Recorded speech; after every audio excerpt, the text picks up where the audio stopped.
those of us who were involved in the 2014 IndyRef campaign will remember being overwhelmed by the dynamism of Radical Independence campaign, where I was singing Mr. Blue Sky. If I got 6 activists turning out in a typical Dreich night, they were routinely bringing out 60, 80, 100 campaigners to blitz, in particular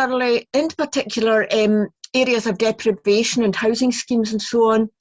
In fact, they were the reason that towards the end we were getting folk who'd never crossed the threshold of a polling station queuing to register to vote. We were very sorry when Rick disbanded a few years ago, and we're delighted that they're now risen from the ashes. Allan Armstrong is a retired teacher, an author, a trade unionist, a communist, a Republican socialist, a Scottish internationalist, and a free thinker. And as a founder member of RIC, he's the very best person to tell us all about it. So welcome, Allan. Thank you very much for that introduction, Mary. I'm really pleased to be invited here tonight. At least on one thing, I definitely qualify. I'm 72 and have actually been retired from teaching since I was 58. So I feel at home with a lot of the audience tonight. But what I would like to go back is quite a bit, just to give some of my own personal background. I suspect, of the people who are pensioners for independence, a large number have not supported independence all of their lives. Now, nowadays, you take a survey of young people, you'll find they're overwhelmingly in favour of independence. But the older group, there's a tendency for support for independence to fall off. And I can understand entirely why that is the case, because in my background, I have only become a supporter of independence since the late 1980s and early 1990s. Before that, I mean, as a socialist, and in particular, I very much thought in trade union terms, despite the fact I'm a member of a Scottish trade union, the Educational Institute of Scotland, that unity across Great Britain was the way to improve things. In the late 1980s, I was the chair of the Anti-Poll Tax Federation, and that was quite a sharp lesson for me, because the idea that the Labour Party in Scotland would be there to protect you against Thatcher and the imposition of the poll tax. It wasn't they weren't there to protect us. They actually ended up joining with the Conservative government, sending in sheriff officers to help implement the poll tax. And that was, if you like, a light to me. Actually, the unity of the UK does not guarantee the unity of our class, or that things will be better. So from that point on, I began to change. The Radical Independence campaign was formed in 2012, and it probably wasn't until just a couple of years before 2012 that the majority of people who would call themselves socialists outside of the Labour Party became supporters of independence. It was a long learning curve for a lot of us. Now, there always have been some socialists in Scotland who are from the John Maclean and the James Connolly tradition, Scottish Republicans. That's a long-standing tradition, but they were very much a minority. But in 2012, I would say the majority of socialists came to the conclusion that certainly independence was the one thing we needed, and it was linked to the idea that the UK state could no longer provide anything of use whatsoever, that the only way to get the sort of things we wanted was to break it up. So that's where the Radical Independence campaign came from. And we also got a big boost, if you like, because if we go back to the very early stage of 2012, and Scotland was set up under Alex Salmond, under the SNP leadership. The way they envisaged the campaign really was nothing would change that much in Scotland. That really it would be very much like it had been before, only salty eyes would fly where there once been Union Jacks. And perhaps the biggest spur to Rick was the special conference the SNP held in October of that year, where they overthrew a long-standing policy, and that policy was opposition to NATO. That upset lots and lots of people inside the SNP. within a month of that conference happening, RIC held its launch conference in Glasgow, and we were staggered to find 800 people there, a large number of whom were SNP members who were very upset about that. And basically, RIC said, look, if you want to campaign for independence, you're going to have to make it something that's attractive to the majority of people, the people who've been neglected for years and years, the people who've been abandoned by the Labour Party. And so people Mary talked about when she said one of the things that RIC did was start organising registration, first of all, then canvassing in areas there had never been, or this hadn't gone on for years and years. Mary's description matches my own description campaigning, particularly in Niddrie and Craigmillar in Edinburgh. There were people there, we got out to vote on the final day, who had never voted in their lives. And that was certainly one of the big things. The registration and the canvassing campaign in areas was a big part of what RIC did. But the other thing we did was we linked it with everything else that was going on. If there were trade unionists who were in struggle at that time, we were there. If there were people fighting for housing rights, for living rent, we were there campaigning with them. If there were international campaigns, like over Palestine, over Kurdistan, and in particular later over Catalonia, we were there campaigning alongside of them. And if you like, what we originally called ourselves was the Radical Independence Campaign. At that time, radical really was a term that was associated with the left. And a lot of the left, of course, had not really supported independence, right? So it's important to put these two things together. Yes, there had always been SNP people and people beyond that who supported independence, but radical and these hadn't been together, so those two were put together. Nowadays, if I was to say what RIC stands for, obviously it still stands for the same things. In many ways, I would say we are a Republican internationalist coalition. What do I mean by Republican? I don't mean in absence of monarchy. I mean, where does sovereignty lie? And for us, sovereignty lies with the people of Scotland. Republicanism for us is a democratic concept. In the lead up to the 2014 referendum, we held one of our meetings, and this is what we proposed should happen if independence had been won.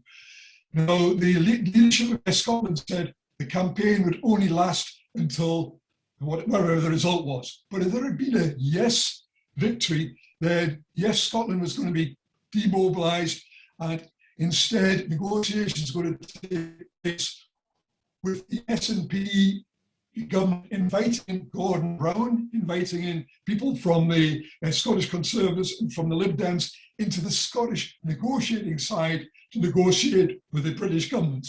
Now, we had a strong feeling that anything that came out of such negotiations were going to very much be indie light. There wasn't going to be a lot there. So we said, if the yes agreed, we wanted Yes Scotland, where all the groups like the Pensioners for Scotland, English for Independence, all of the Women for Independence, all of those to continue to be active and to organise across Scotland, organising the sort of meetings being organised over the last 2 years, arguing for a constituent assembly, that the people should decide on what form of independence would be, and it should go to the people what form of constitution there is.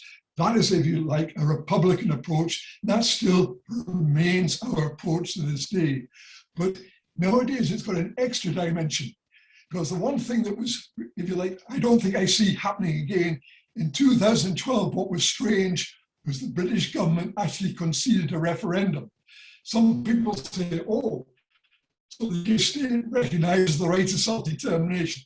It wasn't done that for that reason at all. It was done because there'd been an SNP government since 2007, and then to the victory in 2011. All the opinion polls at that time said if there was an independence referendum, independence would get trounced.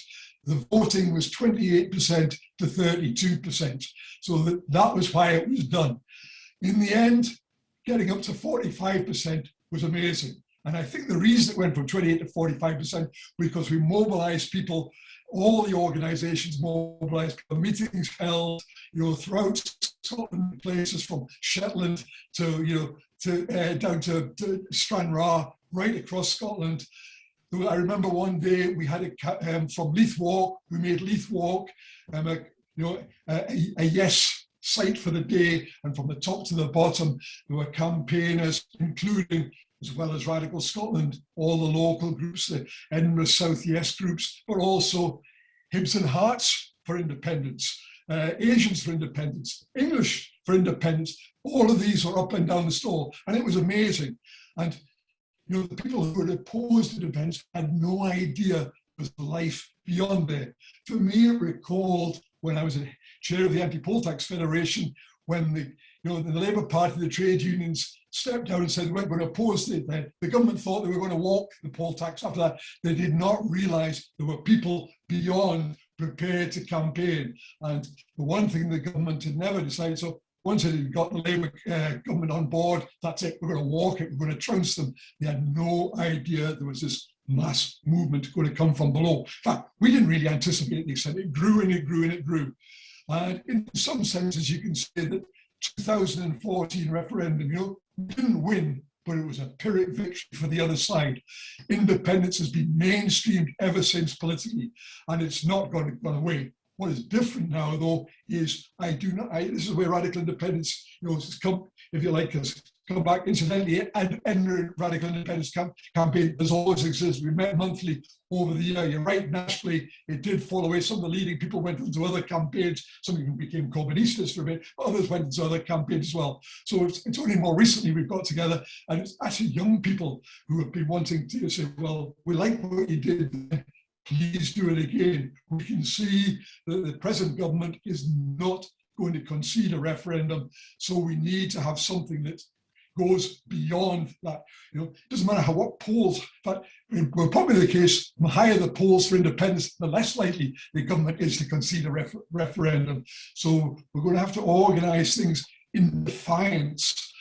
This is where that, if you like, Republican approach suddenly lies with the people is important. We've got to win the argument that nothing that the government is doing is democratic. We shouldn't recognise what they're doing and build up as much as we can. First of all, independently, organising independently, but also, if it comes to it, being prepared to defy things. I mean, far from, you know, at one point the promise was in 2014 we'd get Devil Max. Even the deal we got back in 1998, which is, you know, devil all round, is being torn up in front of our eyes. So a lot of what's going to create the feeling for independence now, as well as the campaigns that people like ourselves are doing and ourselves are doing, it's actually the other side of making the case for us. It's very obvious in the last couple of weeks that, you know, in many ways at the height of COP26, where was Boris Johnson, you can hardly see him there, but he's having to defend the indefensible and total corruption of a government which is seen internationally as totally corrupt. And that is slowly building up the support for independence, not just the paper support. I think a willingness to organise independently and, if necessary, defy it. That means as soon as it's possible after COVID to get out on the streets again. Lots of pensions of independence. I've seen one all under one banners, and I'm sure it'll be under all the banners there. But it may come to doing more than that.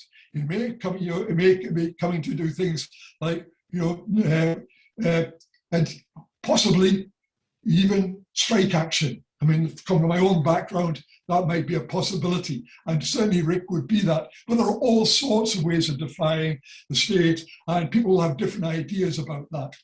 So that's, you know, that's where I am, you know, where I am coming from. I'll just finish again off so personally. You will see behind me a red yes thing. Now, I don't know how far, I know some of the people who are in the Edinburgh area, but people beyond Edinburgh don't know Edinburgh that well. I live in the Viewforth area. For those in Edinburgh, that lies between Brunsfield and Fountain Bridge. And it's actually next door to Morningside. People outside of Edinburgh will have heard of Morningside, just as they've heard of Kelvinside in Glasgow.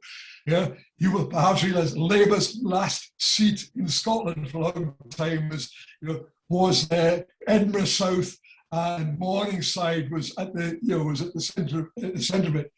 You know, in the last general election, where was Murray when he was campaigning? No, he wasn't in South House or some of the council schemes area. He was out in front of Waitrose with Tories who were giving them the vote and things like that. But at the height of that campaign, back in 2014, there was an Edinburgh South Yes campaign, and they opened offices in Morningside. Amazing, you know, in the heart of the beast, there was these offices, and from our area, it was mainly staffed by pensioners for independence. You know, and when I went in and said, you know, most people, blue is the colours of Scotland, we said, well, I'd like a yes poster, and that poster is behind me on the wall there is the one I got from the offices at that particular time. You know, my partner is also very much a supporter of yes, and has come through the same trajectory as me. My two daughters as well. I mean, they haven't gone from being one-time left British Unionists. They're supporters of independence. Nearly all the friends are. One of my daughters, his partner, who's from England, he's a supporter of independence. And my granddaughter goes to the Gaelic Medium School in Bonington in Edinburgh. So in the long term, you know, certainly young people, it's swinging our particular way. But I think as well, we are making headway amongst, even amongst pensioners as well. So in the longer term, there's no doubt which way the tide is going. But the British state is an ugly state, has an ugly record. You know, we've seen it in Ireland, we've seen it. You know, British preparing to send troops to this particular day.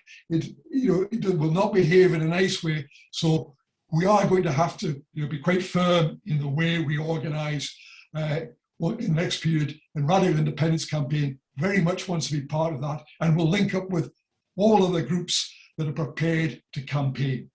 That is my contribution, and I very much welcome questions and other things today. Thank you very much.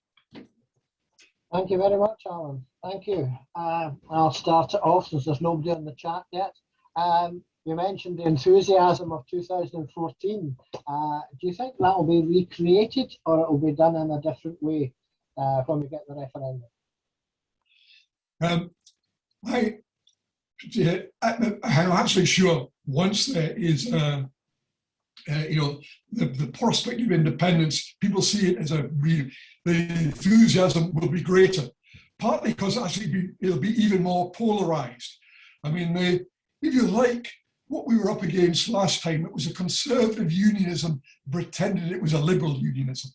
You know, Cameron was quite happy to have Gordon Brown fronting it. You know, they kept people like the Loyalists in the background. They did not want anything to do with these sort of people. They pretended they were liberal unionists. And it was only a couple of years before that, if you like, devolution had been extended under Cameron in Wales. They had been generally liberal, the unionists at that point, but the shock of independence, it wasn't under their control, and from conservative, they have become very reactionary unionists now, and are quite prepared to link up with all sorts of people. You've just got to look at the present government, who is prepared to link up with Northern Ireland, how far it's prepared to go in Northern Ireland to conjure up the beast of hard borders again, to conjure up the possibility of violence. So I see it being more polarised, therefore more enthusiastic. It might take different forms. I'm not somebody who would say that a referendum is something that's going to easily be done. I mean, this is something perhaps people could talk about here. For example, there's how do you get a referendum? It has to be two ways. It's either got to be conceded by the British state, and I don't see that under President, or it's got to be organised like the Catalans did in defiance of the state. And we found in the Catalans, there's a problem there because unionists will boycott any such referendum. So there's a problem there. Now, there is an outside chance that if mass movement is really big, yes, they could concede a referendum. But you can be sure if they do, there will be all sorts of riders in it. Maybe something like 2/3 majority, or changing the franchise. Notice how they changed the franchise between the independence referendum in Iran and the Brexit referendum. The independence referendum, 16 to 18-year-olds got the vote. All people from the EU that lived in Scotland got the vote. When it came to the Brexit referendum, 16 to 18-year-olds, people who most did not get the vote. people who lived here in the EU did not get the vote. So there's all sorts of things, even they concede a referendum. This is what I'm about to say next. It's not even RIC policy, but perhaps, you know, in the context of here, maybe something worth discussing. And maybe the one thing that way you do it is if there is a general election in which you have candidates saying, you know, if we are elected, we say we are not going to Westminster, we are staying in Scotland. That might be a positive, because that is not something the other side can boycott. They can't boycott a general election.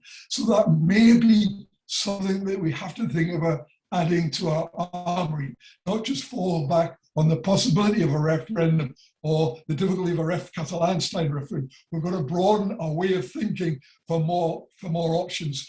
But yes, the enthusiasm when it comes, I think, will be strong, much stronger. Thank you for that. Next up, we have Eva Tyson for a question. You want to, that's it. Yes, being a sort of newcomer, I thought that the radical independence movement, is that a sort of splinter group from the mainstream independence movement? No, it's not. If you like I mean, you have to ask, what is the mainstream independence movement? I mean, during 2014, for example, 12 to 14, if it had only been the SNP, I don't think the vote would have got much. It was always much wider than that.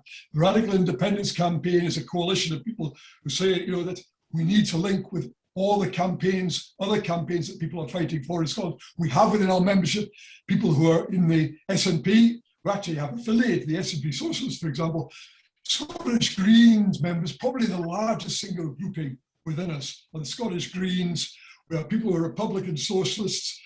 But probably the majority of people are people who are in no party at all, but who are active in campaigns like Living Rent would be a good example of campaigns we are in. But we were very much there at the time of the 2012 one. And as Mary has noticed, one of the things we opened up was the fact that we got campaigning and got people registered who were never registered before. So we're not a splinter part of it, we're just part of the broader campaign. Thank you very much. Next up, Isabel. My question is regarding your statement that striking in Scotland would be an idea, but surely would that not actually be more detrimental to Scotland than to down south? It depends what you strike over. For example, you might say we want to, if there is some major thing that Johnson is going to do that hugely limits what the institutions we have, and possibly a day of action that includes strike action, I think would be quite a major contribution. So it really depends on what you talk, in the context in which you're talking about strike action. But I think an addition of a day of action around a particular event would add to that. So that would be one example. But incidentally, as well, there are other things. For example, we did support, for example, the strike of the cleaners in street cleaners in Glasgow. We support that because the type of Scotland we want, particularly after COVID, what has become very clear is that the people who are treated least well, be in hospitals, be on the streets, are the people who we're most dependent on. If they feel the need to say, hey, we've been totally ignored, we need to have decent pay, decent conditions, that's the Scotland we want to live on, we would support action like that as well. Okay, that sounds fair enough. I imagine like schools going on strike or bus drivers going on strike, and I thought, well, that's not going to work. But yeah, fair enough. Okay, thanks for your answer. Just to pick up on what you did mention, that a second referendum might have something like changes in voting eligibility or even imposing thresholds to it. Now, I mean, I wouldn't put it past the current, inhabitants of Number 10 and Westminster to try doing that. But I was just adding in that there was a fairly recent report carried out, well, a set of public consultations carried out by the Electoral Commission in all 4 UK nations, and they came out quite really strongly, defiantly, as it were, saying those particular kind of things are, they described as being anti-democratic, and if you're running a referendum, everyone has a chance to vote in it. If they choose not to, fair enough, but everyone has the chance, and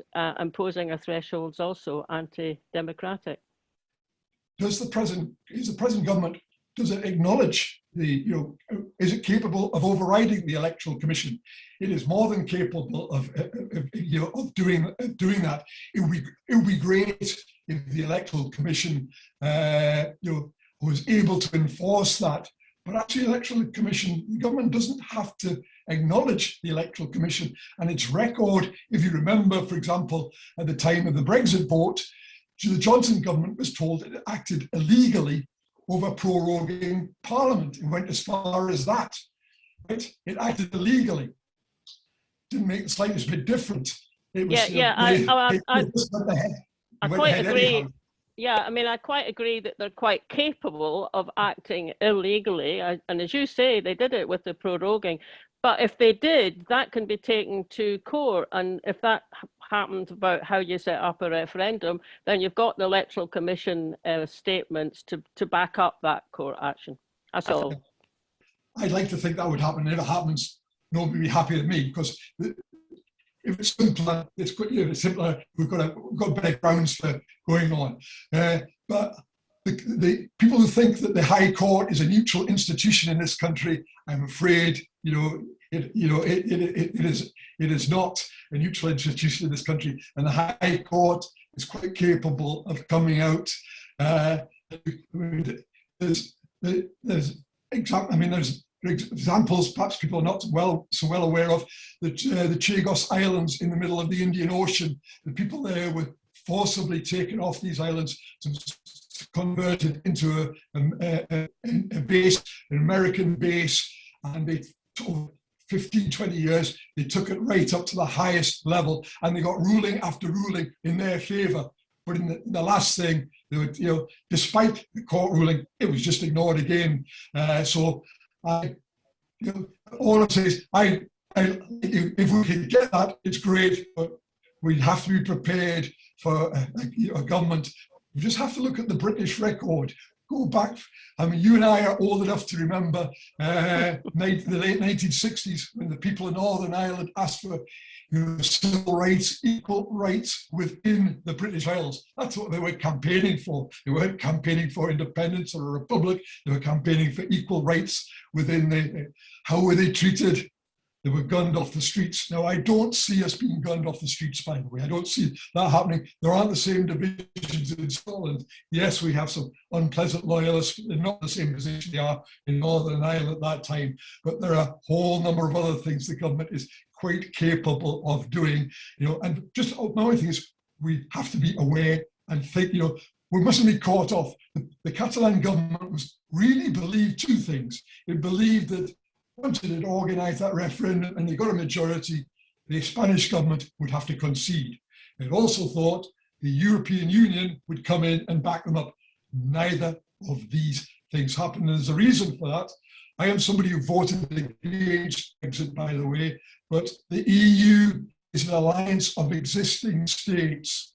So, when it comes to it, Spain can't be challenged and the UK can't be challenged. You are right. I am old enough to remember what was going on in the late 1960s. I guess I'm just a bit more optimistic about the ability of the courts to come up with justice, really, whether it's the Inner Court of Session or the Supreme Court down in London. So anyway, thanks for what you said.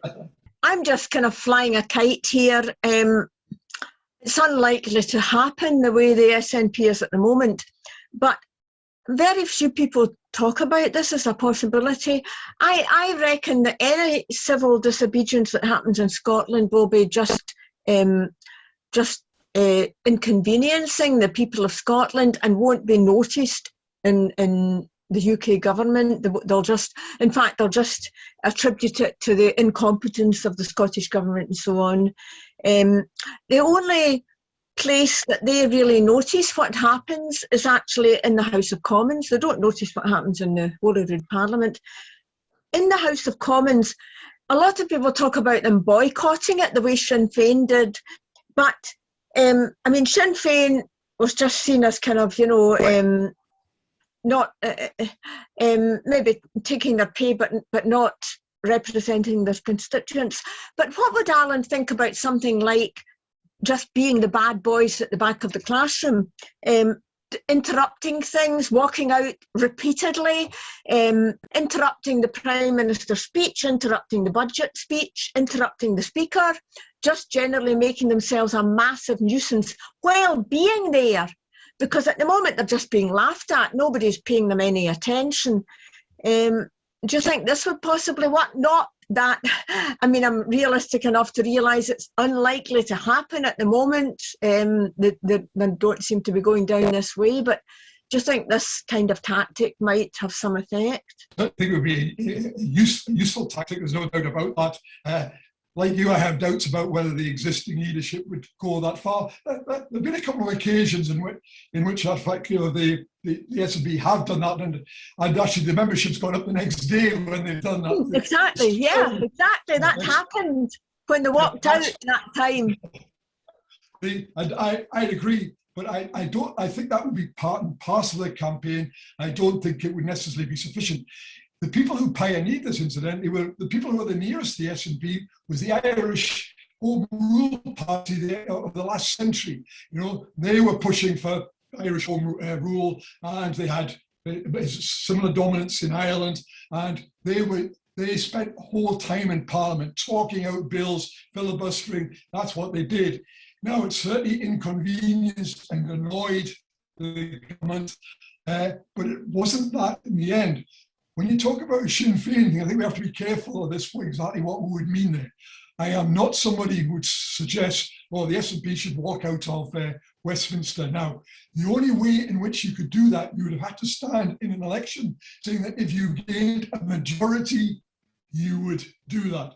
The key thing is you gain a majority. I'm not for abstaining from Parliament on principle. I'm for being there.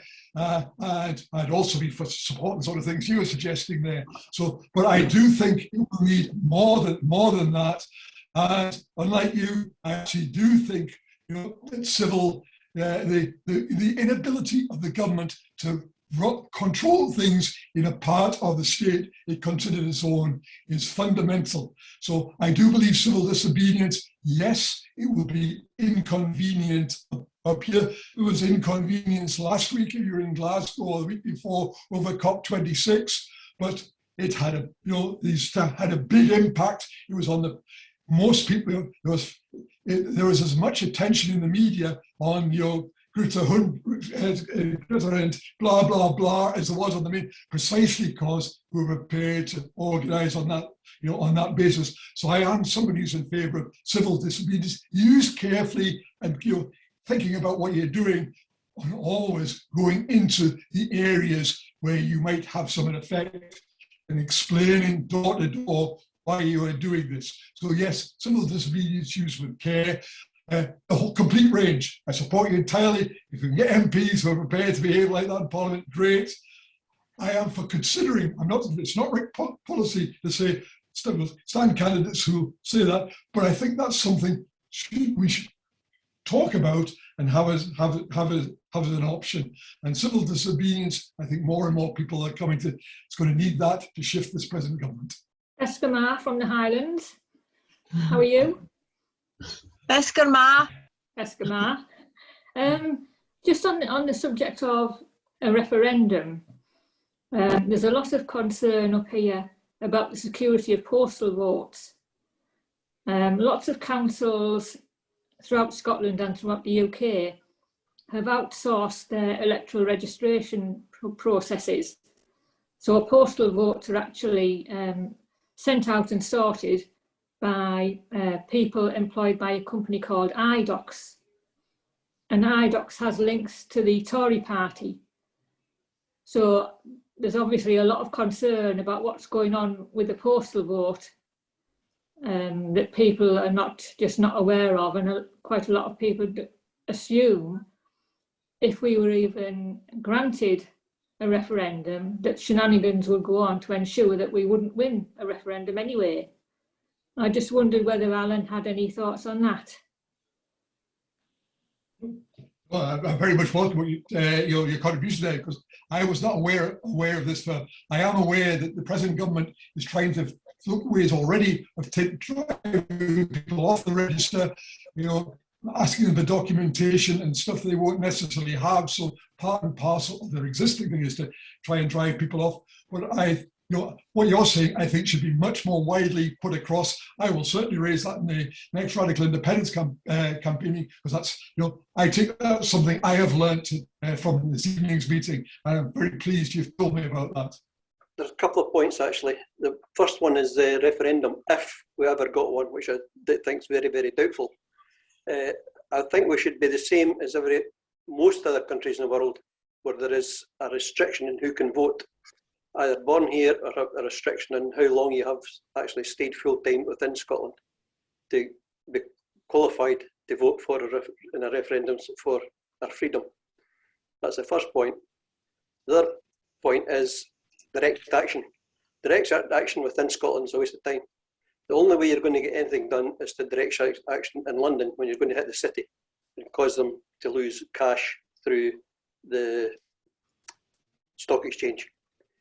The Extinction Rebellion have shown this time and time again, that one person hanging off a bridge in a main artery stops anything can happen for about 4 hours. It costs them a bloody fortune. Things like that are the only way to do it. I might be a bit radical, but I've been like that all my life. I fell out with the ETU in the early 60s because of what happened with the communists, and I haven't changed since. So that's my kind of contribution to it. Anybody comment on that? I'll comment. I have to admit, I disagree very strongly with your first point and agree very strongly with your second point. I think the biggest strength of the independence movement in 2012 to 14 was the fact it did not try to organise on ethnic nationalist grounds. It said anybody who chooses Scotland as their home is welcome to participate. And there were Asians for independence, Afro-Caribbeans for independence, English for independence, and even those EU people were told that you've got to vote against in order to stay in the EU. The huge numbers of those now realise that was a mistake. They are in support of that. The sort of Scotland I would want is a Scotland that, I'm not a supporter of the SNP, but I will very much welcome the approach of Nicola Sturgeon and others to welcoming migrants in this country. And I think if we want to go forward, we've got to champion what was the best of the things we did at that time. 16 to 18-year-olds, anybody who wants to claim that Scottish living in Scotland is Scottish. That is the basis on which I would see a referendum. That's where I differ with you, but I'm 100% with you when taking on the civil disobedience argument, which I did raise earlier. You fleshed out far more with the impact Extinction Rebellion has had, particularly in relation to the city, which is, if you like, I think is at the very centre of the British government, and in actual fact, even the UK state, that they have hit on the sort of tactics we might have to use to hit them where it hurts, in the pocket. Well, I think you're picking up a wee bit wrong on the first thing anyway. I have no objections to anyone, whether Asians, Europeans or whoever, voting in a referendum. But what I do object to is people that come up here within months and getting a vote on a referendum. There should be a minimum time you've actually been in full-time residence within Scotland. Whatever time that is, I don't know. That would be open for suggestions. But I'd reckon between 5 and 10 years. So I don't care where you come from, what your religious or anything else it is, but you have to have a kind of something to do with Scotland strongly. Hi, sorry to hog it like this, but it's a totally different question. On independence marches, we sometimes hear them chanting things like Tories, Tories, Tories, out, out, out, and Tory scum and stuff like that. Although in some polls have taken, they reckon that something like 5% of Tories vote for independence, and I don't actually know if we should alienate them in this way.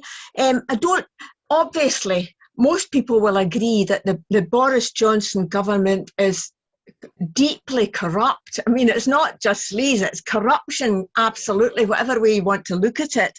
I don't think there's any defence you can put against corruption there.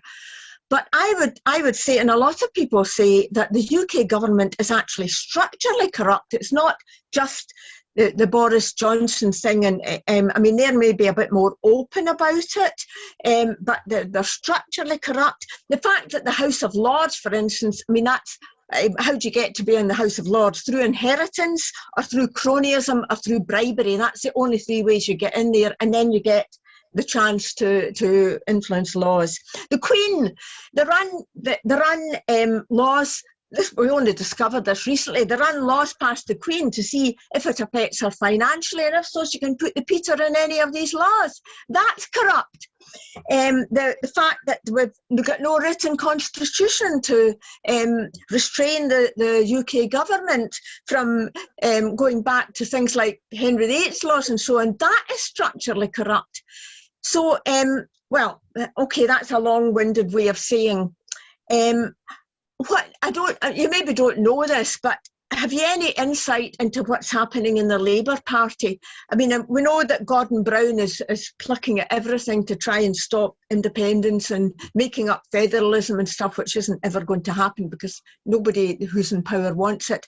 But a lot of Labour Party members are in favour of independence. A whole lot of them have moved over to the SNP, but the ones who stay in the Labour Party, a lot of them are probably, according to most of the polls, are in favour of independence. Do you think there's any sight of this thing that emerged sort of semi-concealed and so on during 2014, the Labour for Independence group? Do you see anything happening with them? I know you're not a spokesperson for the Labour Party or for Labour and Independence or for anything to do with that, but maybe in a radical independence campaign you see something of this? Do you know anything what's happening in the Labour Party in Scotland? Not the Gordon Brown Labour Party, which is just... The Radical Independence Campaign does have some Labour Party members. They would have been people who voted in 2014 for independence. I remember the Labour for Independence quite well at that time, and their stalls in the city. The reality is, the 2012 to 14, the reason you got votes was because of the massive shift there had been from Labour vote. Which places voted for independence? Dundee, Glasgow, and Dumbartonshire West. What were these hardcore Labour areas at one time? So there's a continual shift. You see it in people who haven't made the final hop. I think Henry McLeish, for example, has more or less said, if it came again, I would vote. But I think there's lots of people there. I think the people that are in, a hardcore, unshiftable, are a minority. Even in the election that brought Anasawa to leadership, Monica, I've got a second name, who was the person. Yep. The person he stood against. Monica was the person he stood against her. She got 42% of the vote, and she said there should be another referendum. So when you've got 42% of people prepared to vote for that, I think the ground is shifting inside the Labour Party. On the federalism thing, a lot of people argue that there's no grounds for federalism because there isn't support in England and stuff like that. The argument against federalism is more fundamental than that. You cannot have federalism under the UK Constitution. It's an impossibility to have federalism. Sovereignty is divided. providing the Crown and Parliament, you would need to do away with the Crown first of all. Even devolution. You know, we voted for devolution in 1997, 1998. Devolution is being taken away from us because sovereignty lies in the Crown and Parliament. Westminster always has the right to claw it back. So even on paper, if there was something called federalism, which in reality would be devil max, it can still be clawed back. You have to have a constitution that divides sovereignty between an upper body, like something that it would have, you know, if you like, a Senate of Scotland, Wales, England. I would hope by that time Ireland was able to be quite separate, and you know, and a house and a lower house as well. That's not so. It's not possible to have federalism under that. But so the Labour Party is, you know, it's not only that it's not offering something that it's got no support for its own party in England, it's offering something that's actually an impossibility under the Constitution, and it's only saying these things in Scotland. It's not saying them in England. I just wanted to say something in relation to what John said about the franchise earlier on, about the people who could vote in the next Indie Ref. Up here in the Highlands, we've got a problem with holiday homes, and at the first Indie Ref, people actually came up here who normally live in England and presumably normally vote in England, and used a vote up here to vote in the Indie Ref. Now that can't be right, can it? I mean they're not going to vote yes, are they? They're not going to vote yes. I mean, it does. That's a case to me. It sounds very like having, you know, there used to be a time when people had a property vote as well as a, you know, as well, in 1945 you had a property. You had a property vote as well. If you are registered to vote in England for every, you know, for Westminster and all the other elections, that to me using a vote, another vote there does not sound. There's different people who come up and from England and have chosen to live permanently in Scotland. I know quite a few people. Quite a few people have done that, and in fact, there's a growing number of people who so hate what's happening in England, they're moving up to Scotland and become independent supporters. Somebody like the guys who used to be head of the Cross, James Hunter, he said, without the people from England having come up to Skye, there would not be Gaelic mediums, enough people to support Gaelic medium schools. They want them. So I draw a distinction between people who choose to have the main home here and the sort of people you're talking about who have holiday homes, which is a different thing altogether. Yeah, just a couple of questions about the RIC itself, Alan. I mean, are you following a parliamentary road, in which case are you standing candidate with or against the SNP, or an extra parliamentary road? And secondly, how is the RIC structured? Has it got a federal organisation, or is it a centralist organisation? Right, will not be standing candidates because we have people who are in the SNP, we have people who are in the Greens, we have people who are socialists and have stood as socialists. We unite around getting, you know, independence. We think the only way that is likely to happen is in a Republican form. Not by this we mean as a, you know, Republican form, that is by mobilizing people who believe that their sovereignty lies with them, pushing for a constituent assembly. And not a party organized, majority of people aren't in parties, so certainly no, we would not be standing candidates. What we did do in the 2000, in all of the elections, we held hustings in which people from the SNP, the Greens, Socialists, for example, the SSP, we held hustings for them to put their case, but we did not take, it was up to people to decide which way they were going to vote. And we've always done that, particularly in Edinburgh. We've held hustings like that. So the way we do it, we are based on two things. We're based on branches mainly. Originally we had branches throughout Scotland. Once the campaign was over, some branches just fell away. The Edinburgh one has continued. Other places like Angus and Mains have continued. Dundee has come alive again. There are people in the Highlands where getting restarted again. Fife's getting restarted. East Kilbride's getting restarted. So we're based on branches, but also affiliated organisation. SNP, Socialists are affiliated. Greens are affiliated, Republican Socialists are affiliated. On top of that, we have things like the Scottish Federation of Socialist Teachers are affiliated. These people are entitled to send delegates to, when we have a national forum, we send delegates, 2 delegates to each of these ones, and that's where decisions are made. But if anybody disagrees with that decision, there isn't a problem. They can still campaign in their own name. So if a local branch is not happy with the majority decision, they say, the majority decision, we're doing this, but we're campaigning our own name. So we are very much a coalition. We are certainly not a centralist organisation. A democratic coalition, perhaps somewhat what we are. It's just 2 points. One, about the federalism. Even if England wanted to go federalism, it wouldn't change much, because you still have Westminster dictating what happens, and you'd be in the same boat as you are now, because they'll never give up the power of sovereignty in Westminster, and they'll be able to do exactly this. If it was to come in the federal system, they would just, you got another Tory government, or this incompetent one would just go ahead and run roughshod right over the top of it. The second thing is, if they deny us a referendum, the next, well, I'll take it by a Westminster election, general election, or a Scottish one, it could come first, is that we campaign for independence, and we get the majority, we're off. We don't ask them, we just, that's it, we're away. We could do that. Even Maggie Thatcher said, if Scotland wants independence, all they have to do is put the majority of SNP members and they would get it. I know it's not as simple as that, but that's basically. I agree with both points being made by Robert there. The only thing is, the one proviso is, it would only work if the candidate standing in the election said that is what they are going to do in advance. Yes. Yeah. But that's what I mean, campaign for it.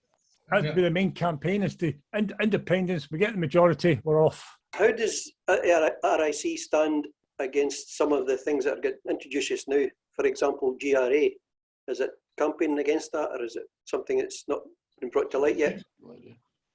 GRA, very simple. We would support GRA. We're going back, we say one of the biggest gains of the 2014 was the Rainbow Alliance nature of the organisation.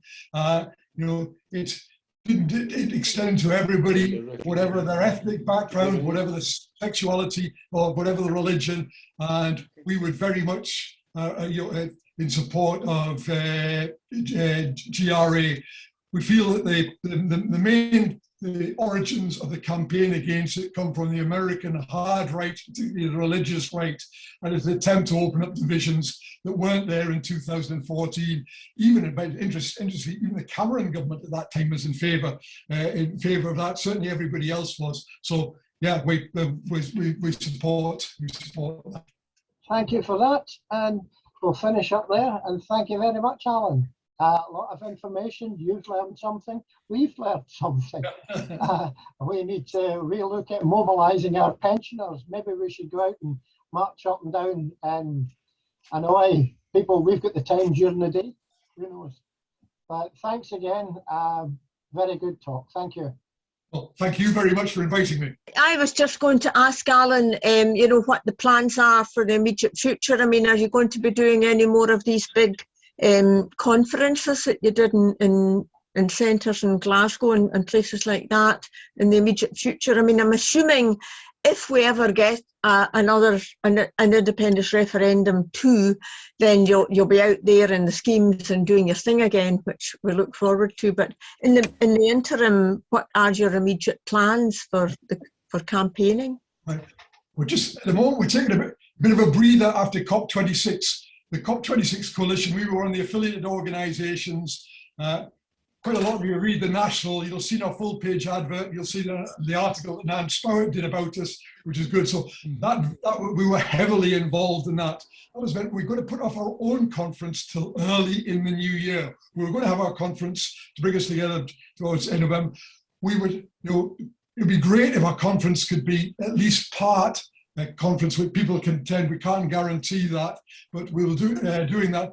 So Yes, early in the new year we will have a conference, and you're right. As soon as there are things there where you can get out on the streets, we will certainly be out on the streets again, as we were for COP26.